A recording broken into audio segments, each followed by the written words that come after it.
They say that certain old files don't just contain facts, they contain a kind of silence that seems to survive time. And before any page of this case is opened, the researcher responsible for reconstructing it left only a brief, almost invisible note, as if not wanting to interrupt the mood of the document. Comment on which city you are watching from, and what time it is there now. Nothing else, just that. As if he wanted to record a point of contact between two distant centuries. Among the preserved records of Clearstead County in the winter of 1880, there is a collection of documents that many historians describe as irregular, incomplete, excessively fragmented.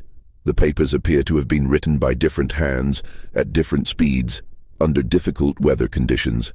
Some bear stains from melted ice, others carry the shaky handwriting of someone who tried to write by the light of dim lamps. But they all converge on the same night, a night that the community has never been able to explain.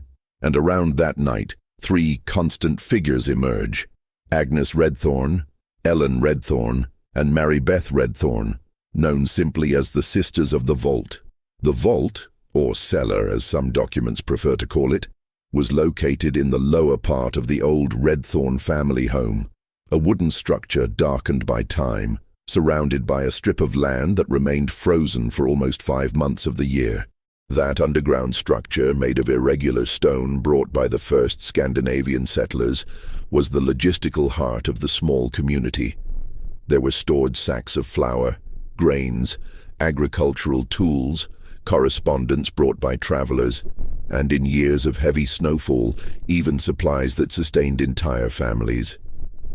It was not a place open to visitors. Only those who had a record, authorization, or extreme need were allowed to enter. And the Redthorn sisters took care of everything with mathematical precision. Agnes, the eldest, was described as a woman with slow steps, steady hands, and a gaze that rarely strayed from the person speaking to her. Ellen, the middle sister, handled the accounting, thick books, columns of numbers, receipts. And Mary Beth, the youngest, was the one who controlled the keys, a heavy bunch held together by an iron ring, which rarely left her pocket. They were discreet, reserved, cordial when necessary. The community trusted them, but there was a kind of respectful distance, as if everyone instinctively understood that the sisters' lives were marked by their own rules, their own schedules, a silent and rigid way of existence. County records describe Clearstead as a harsh region that winter. Temperatures ranged from 20 to 30 degrees below zero. Winds blew in from the north, carrying snow dust so fine it looked like smoke. Trees creaked in the early morning, and many windows were sealed with damp cloths to prevent frost from invading the houses. Still, it was a close-knit community. Families shared food, men took turns clearing narrow paths between houses and barns, and children learned early on that the cold was not just weather, it was a permanent condition of life. In this harsh setting, the first reference to the episode that would mark local history appears: the entry of 31 men into the Redthorn sisters' vault on the night of December 24, 1880. It is not known for certain who first wrote this phrase. In the records, it appears in different notebooks, with different handwriting, always with the same number, 31. But what catches the attention of researchers is not the number itself. It is the fact that no document indicates the departure of these men. Before this line, the archives deal with everyday life: deliveries, grain measurements, signatures of those who picked up tools or left supplies. After this line, however, there is an abrupt silence, a sudden break in the records, as if the notes simply ceased. The books remain blank for entire pages. The dates jump from December to February. There are no explanations, no revisions, no additional notes, just that dry record, written by a hand that seemed to be in a hurry. 31 men entered the Redthorn sisters' vault on the night of December 24th, and then nothing. The community never provided a single version of what happened that night. Each testimony recovered in the following years seems to contradict the previous one. Some speak of searches that began too late. Others mention that the sisters kept the vault closed for days. Some claim to have seen lights on the property the following dawn. Others swear there was no movement at all. Most intriguingly, there is no official record of any investigation conducted immediately after the incident. It is as if the disappearance of 31 adult men had been absorbed by winter and by fear. Historians often begin this case along these lines because it represents the exact point where the archive breaks. Before it, everything is routine. After it, everything is absence. It is the boundary between the everyday and the inexplicable within the limits of reality. And it is precisely in this interval, in this vacuum between yellowed pages, that the researcher who reconstructed this account found the first truly strange trace, an almost imperceptible detail recorded in the margin of the last accounting book signed by Ellen Redthorn.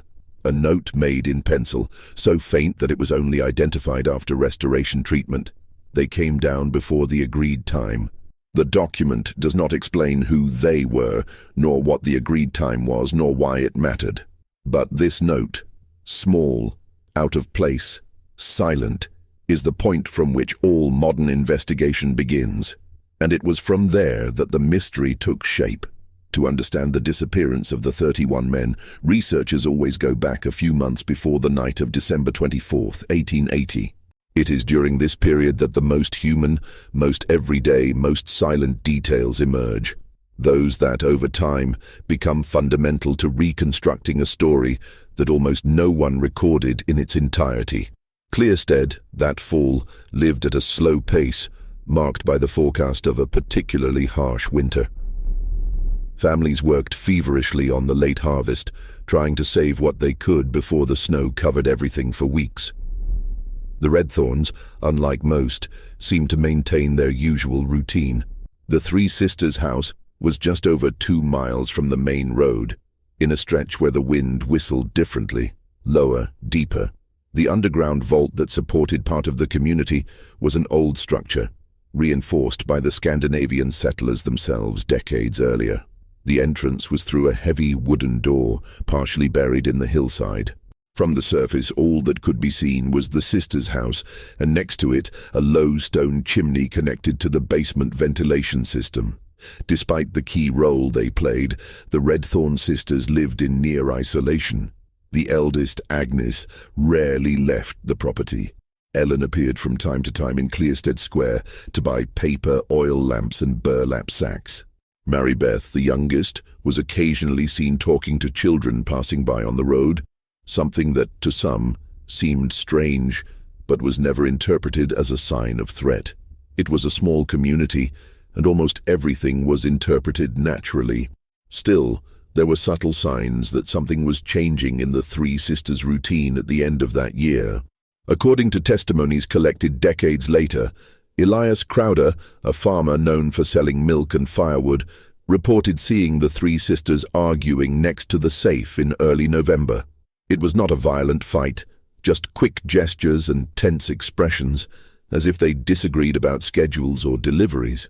Crowder was not in the habit of interfering in other people's affairs, so he went on his way. But he recorded the episode mentally, and this detail would only come to light many years later when researchers reconstructed his speech. There are also reports that, in that same month, the vault's entry and exit log began to show minor irregularities. These were not direct errors, but blank spaces between entries, gaps in dates, missing signatures in periods that were normally filled in with almost military precision. Ellen's handwriting remained steady, but there was something about the rhythm of her writing that seemed different, as if she had interrupted her notes in the middle of her shift and resumed them hours later. For some historians, this detail suggests internal tension. For others, it is simply accumulated fatigue. Preparing for winter, in turn, required men from the community to enter and leave the vault with some frequency. They brought tools for repairs, left sacks of wheat, removed boxes of kerosene, and organized supplies. It was constant work, and many of them stated in later records that the environment inside the vault seemed more stuffy than usual in December 1880. However, this has never been confirmed by physical documents. The ventilation system was rudimentary but efficient. Perhaps it was just a perception altered by the extreme cold outside. Another curious account comes from Thomas Weller, then 12 years old, who claimed to have seen Marybeth Redthorn lighting lamps inside the vault during the day. Something unusual, since natural light penetrated sufficiently through the upper ventilation opening. Thomas, in his testimony given at the age of 74, did not describe fear or concern, only strangeness. According to him, Marybeth seemed nervous, looking at the door every few seconds, as if waiting for someone. This testimony, like so many others, is considered fragile. Childhood memories often mix with later interpretations. Still, it appears in the archives as one of the first signs of discomfort coming from inside the Redthorn property. The weeks leading up to the disappearance were also marked by unusual activity in the community. Young men, especially workers who took turns cutting wood, reported feeling that something wasn't right. It wasn't fear. It was a slight, undefined feeling, as if winter had arrived more densely than usual. Some mentioned hearing metallic noises coming from the vault area at nightfall. Others commented that the sisters were quieter than usual, avoiding prolonged conversations. No one, however, associated this with any risk. Silence was a natural part of life in Clearstead, and in many winters, the lack of light, warmth, and human interaction produced a kind of collective introspection that made everything seem heavier. But the documents show an important coincidence. The number of visits to the vault grew significantly in December. Families sought more supplies than usual. Farmers reported uncertainties about food stocks, and the Redthorns, despite the increase in demand, continued to record everything, or at least almost everything. There is also a letter written by Henrik Dalgard, a Norwegian immigrant who worked as a freight carrier. He described, in hurried lines, that the air inside the vault seemed too heavy for such a large space, and that Agnes, normally strict, seemed concerned. The letter does not provide additional details, but it confirms that there was unease in the air, something that, at the time, did not arouse suspicion, but which, seen with historical distance, takes on another weight. Despite these scattered reports, the community continued on with life as usual. Men worked cutting wood, women took care of their homes, and children ventured briefly into the snow when the wind allowed. The night of December 24th was approaching, and with it, the preparations for a small community gathering that took place every year. No one, absolutely no one, seemed to anticipate any extraordinary event. Until, in the records, the last piece preceding the mystery appears. A note signed by Ellen Redthorn, dated December 23rd, summoning a group of men to perform an unspecified task in the vault at dusk the following day. The note only mentions that the task needed to be completed before the snowstorm forecast for dawn. There is no description of the work, nor any additional reasons, just the summons. And according to the preserved transcripts, the 31 men answered the call. A call that would be, in later records, the last confirmed movement before the silence that enveloped Clearstead. The files reconstructed by researchers suggest that the night of December 24, 1880, did not begin in an exceptional way. The cold was intense, but not unusual.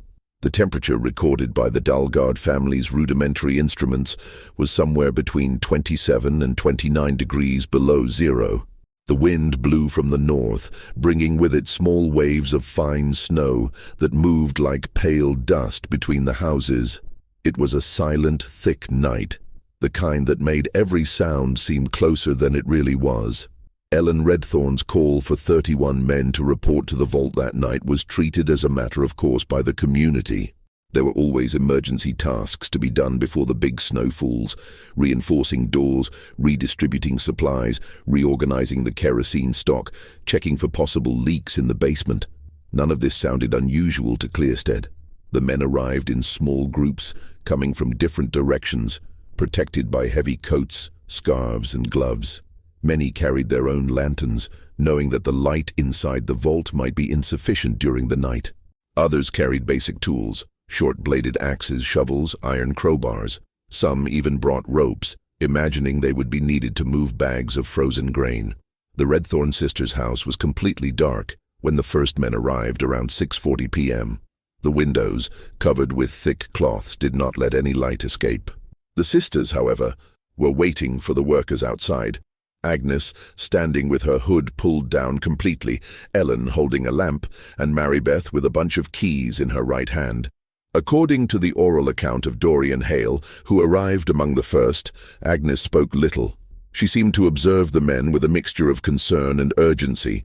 Ellen explained in short sentences that it was necessary to reorganize the interior before the storm. Marybeth, silent, just followed the movements of her middle sister. The detail most often cited in later testimonies is Marybeth's behavior. According to independent reports, she repeatedly watched the entrance to the vault, as if waiting for a specific movement. Her fingers clenched the keys tightly, and she remained slightly leaning toward the door, an inclination that some described as anxiety, others as concentration. At 7:10 p.m., and with almost all the men present, Ellen gestured for them to enter. The wind howled loudly at that moment, lifting snow from the ground and obscuring part of the view. It was in this brief white whirlwind that researchers believe the last concrete visual record of the entire group occurred. When the wind died down, the men were already inside the vault, walking in a narrow line down the stone staircase, illuminating each other with their lanterns. The underground vault was about 12 meters long by 5 meters wide, with a low ceiling and irregular stone walls. The dirt floor remained cold all year round. Lighting was provided by 2 lanterns attached to brackets on the walls and mainly by the lights brought by the visitors. In the center was a large wooden table used to sort supplies and identify tools. On the sides were shelves with iron boxes, trunks, grain sacks, and small repair tools. At the back, a smaller door led to a secondary compartment used to store more sensitive items. According to later records, Ellen entered shortly after the men, still explaining what would be done that night. Agnes remained at the top of the stairs, supervising the movement, and Marybeth closed the outer door as soon as the last man came down. This point is confirmed by 3 different testimonies. From here on, the file enters murky territory. No witness reports hearing screams, falls, commotion, or any indication of an immediate accident. At most, there are mentions of 2 metallic sounds, described as the dragging of iron or a light impact against the structure of the inner door. These sounds, however, were only reported decades later and do not appear in any official documents from the time.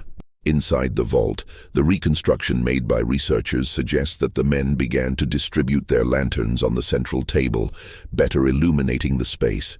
Some checked the condition of the wheat sacks. Others focused on the tool shelf.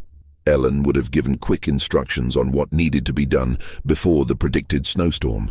But this is where a deep gap appears. There is no record of the exact moment when the work ceased to be recorded. The silence begins at 7:24 p.m.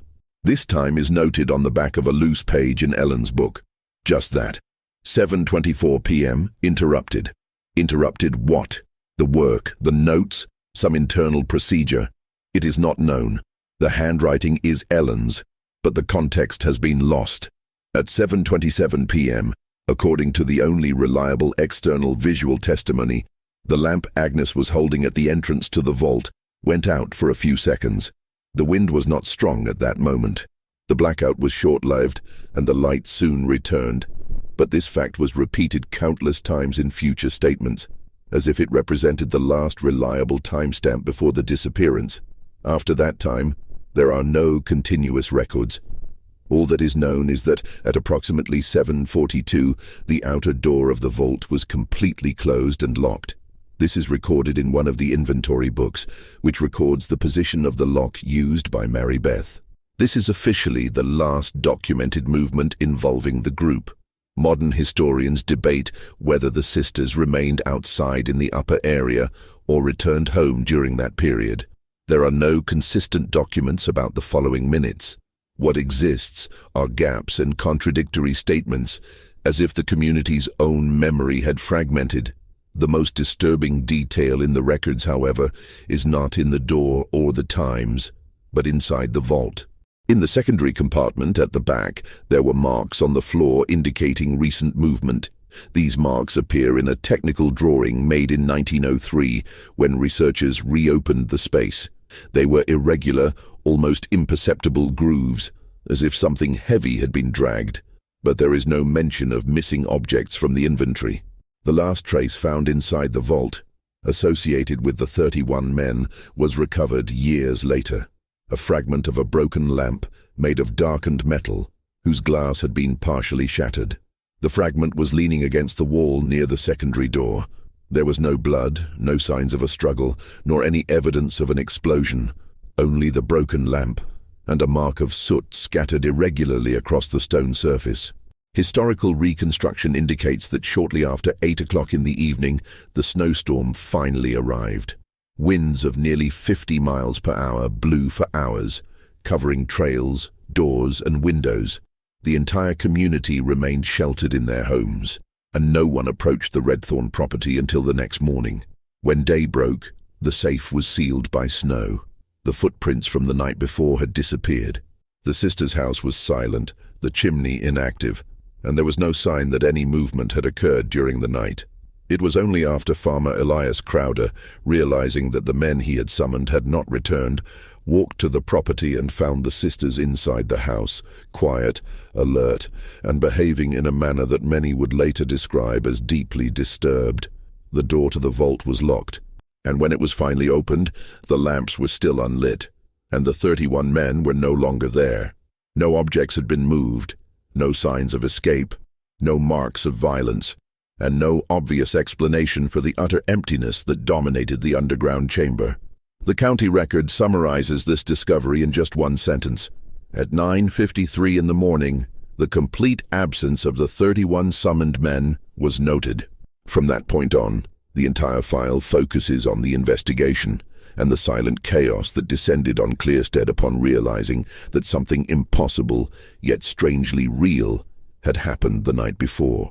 The morning of December 25, 1880, was marked in the records as the quietest day in Clearstead's history, not out of devotion nor out of mourning, but out of a collective sense of suspension, as if the entire community were holding its breath, waiting for someone to say something that could explain the inexplicable. When Elias Crowder finally returned from the Redthorn property with the news that the vault was empty, the initial reaction was not panic, but utter disbelief. 31 adult men do not disappear from a stone basement without leaving footprints, traces, or sounds. And yet, that is exactly what the documents describe. Families rushed to the property before noon. The Redthorn sisters remained silent when confronted. Agnes, rigid in her posture, repeated that it was not safe to enter during the storm. Ellen, always meticulous, said only that the men had gone down before the agreed time. And Marybeth stared at the open door of the vault, as if trying to understand something she could no longer explain. The first to descend into the basement found the room exactly as it should be. Bags stacked, tools lined up, lamps on the shelves, some still slightly blackened by recent soot. Nothing was out of place, except for the total absence of any human movement. The air seemed colder in there, as if the walls had absorbed the impact of something that had not fully revealed itself. There were no signs of a fight, of turmoil, or of a fall. There were no clothes, boots, or abandoned tools. There was no sign that 31 men had been there less than 12 hours earlier. And yet they had been. The first decision made by the community was to block the entrance to the vault so that no one could alter any evidence. Then they formed 3 search parties. One followed the trail to the north, where the wind was usually strongest. Another searched the area around the neighboring barns. The third traveled along the road connecting Clearstead to the Pinefield region. No group found any footprints, tracks, broken trails, or signs of recent passage. The snowstorm had erased everything. Throughout the day, contradictory reports began to emerge. Henrik Dalgard claimed to have heard a dull sound coming from the direction of the Redthorn house in the early hours of the morning, something like wood against stone. Thomas Weller, the boy who had seen lanterns lit weeks earlier, said he had noticed a faint light near the underground chimney, as if someone were trying to ventilate it manually. These reports, however, were quickly disputed. Other neighbors said they had seen no movement. Some claimed that the Redthorn house had remained completely dark throughout the night. Others saw shadows moving behind the cloth-covered windows, shadows that could have been mere illusions caused by the wind and snow. The community decided to formally question the sisters in the late afternoon. The interrogation, reconstructed from incomplete transcripts, is one of the most discussed documents in the archive. Agnes remained impassive. She said she heard nothing. Ellen stated that after instructing the men, she went upstairs to get more lanterns, but did not return to the vault. Marybeth cried silently throughout the interrogation, repeating that she shouldn't have closed the door so early. None of the three, however, offered a concrete explanation for the disappearance. None contradicted the others. None attempted to create an alternative story. None presented any minimally coherent version. For some modern researchers, this silence on the part of the sisters is more revealing than any words could be. By nightfall, the news had spread to neighboring counties. Men set up makeshift vigils. Lanterns were lit in rows around the Redthorn property, creating a circle of pale light on the fresh snow. The search continued into the early hours of the morning, but heavy snow and strong winds made it difficult. The volunteers returned before 4 a.m., exhausted and without any leads. On the second day, local authorities began a preliminary investigation. They measured the safe, recorded the position of objects, and reviewed Ellen's books. It was at this stage that they found the note already mentioned in Block 1. They came down before the agreed time. In the decades that followed, this phrase became the symbol of the case. What did "before" mean? What time had been agreed upon? And why would that matter? Other small clues emerged. In the secondary compartment, marks on the floor suggested that something had been dragged, but no objects were missing. At the top of the stone staircase, they found a single leather print, possibly the mark of one of the men's boots. But the print ended there, on the smooth surface of the stone. With no continuity, no other similar marks were recorded. On the outside, near the low chimney, they noticed an area where the snow seemed to have melted unevenly. Some thought it could have been the internal heat being expelled. Others believed that lamp remains could have fallen there. None of this could be proven. The third night was marked by even more curious behavior from the sisters. Agnes sat silently on the porch, staring in the direction of the safe.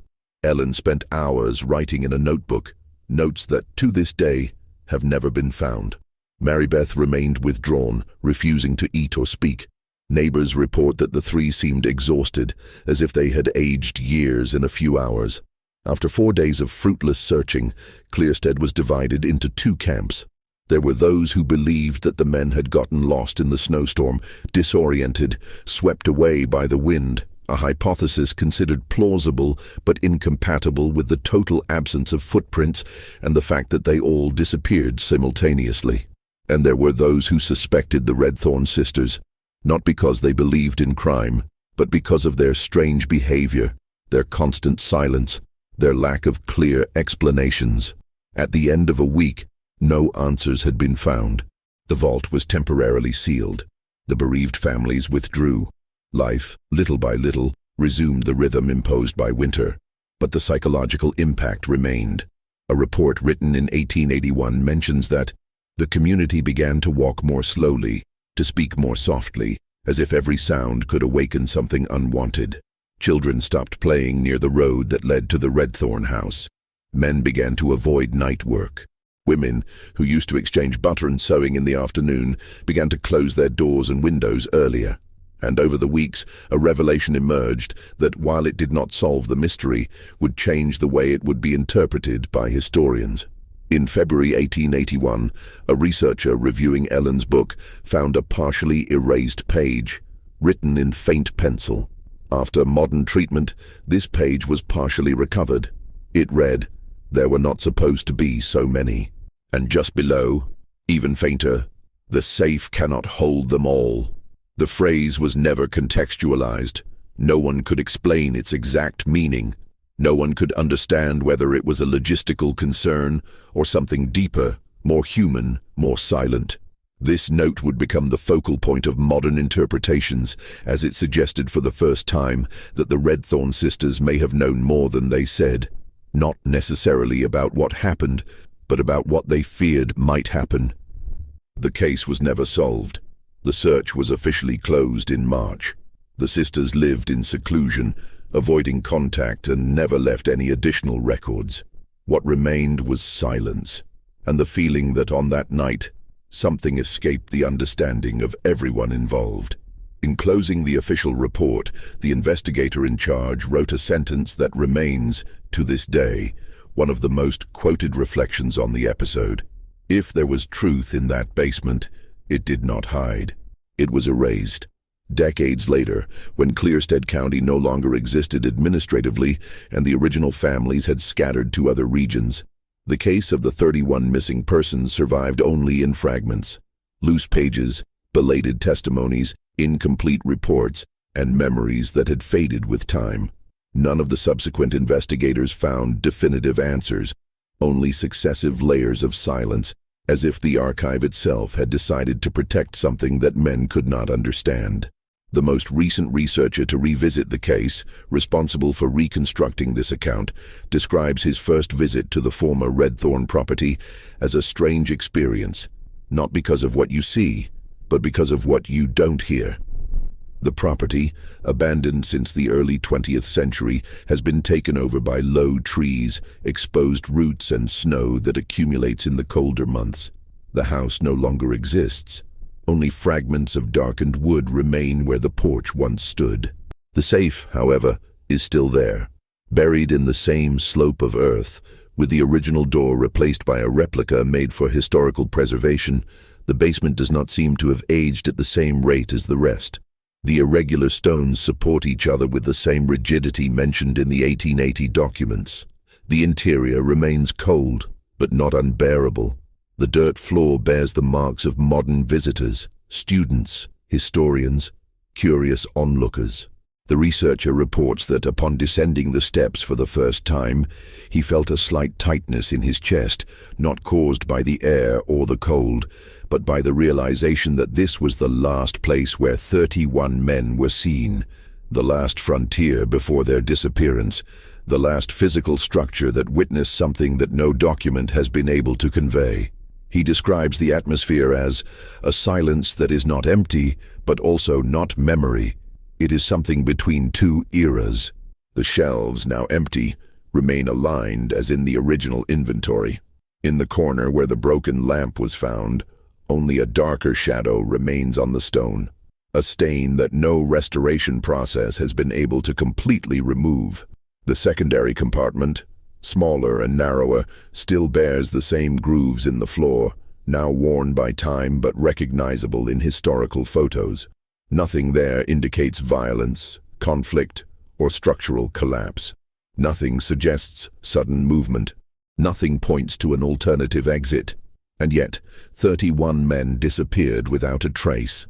Over the years, theories, interpretations, and hypotheses have emerged, some plausible, others excessive, many contradictory. Some said that the men were victims of a snowstorm, and that their bodies were never found. Others claimed that the Redthorn sisters hid something from the community, not out of malice, but out of desperation. But all these hypotheses fall apart in the face of the same obstacle. The vault was the only place they were, and when the door was opened, the vault was empty. In his final manuscript, the researcher reflects on what he calls the greatest impossibility of the case. Not the absence of clues, but the absence of historical noise. When an event of this magnitude occurs, records usually proliferate. Newspapers, letters, private notes, community debates. In Clearstead, there was none of that.